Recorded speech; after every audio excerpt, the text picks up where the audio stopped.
This flight is using INAV 7.1 multi-copter navigation without a magnetometer enabled.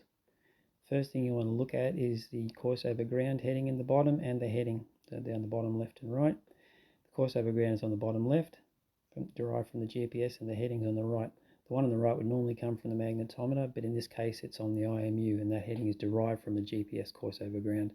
You want the two of them both to align closely together for a distance. Once they're aligned, then you can enter a navigation mode like I just entered return to home, and then the quad will attempt to fly home. You notice it is hooking a little bit to the left. That's only because of the wind that's coming in from the left hand side of the screen, but it's still maintaining the heading towards home even though the two headings are diverging slightly. You may notice as the quad descends, it will sometimes get a little bit of a toilet bowl effect. This is only because of the amount of computations having to be performed when the quad's descending quickly or moving quickly, like in a waypoint mission if the waypoints are too close together.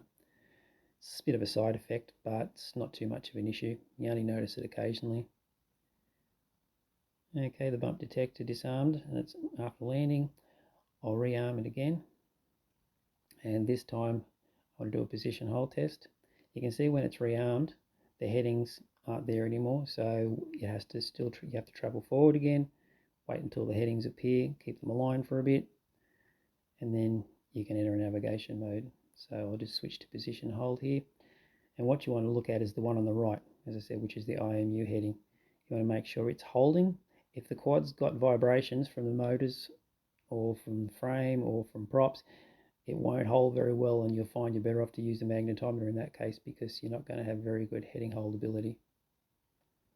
You can see when I stop it moving, it holds that set heading. I was just yawing that around manually then.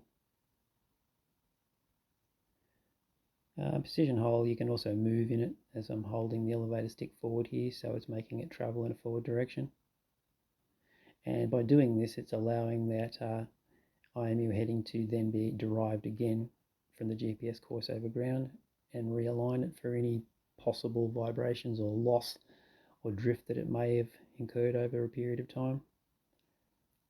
You can see here as I'm yawing it around again to another position, it's holding that. I'm just lowering that. You might notice on the right hand side you've got the altitude, but on the left hand side of the altitude number, which in this case at the moment it's 3 meters, a symbol will appear. That's been there since 7.0. That symbol lets you know whether you're adjusting altitude. If you're adjusting up or down, that symbol will appear. It hasn't appeared at the moment. There it goes. It appears there. As you can see, I've reduced the altitude and it's starting to descend. When I'm holding altitude, it disappears.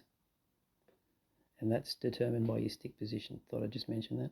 You can see that, okay, the heading still for the IMU is holding at 278 degrees, so it's not really drifting much. This quad's pretty clean, but this is something you need to be mindful of, because if you have a quad that's noisy, it won't work very well at all, and it may in the end be more trouble than it's worth. You're probably better off to stick with a magnetometer.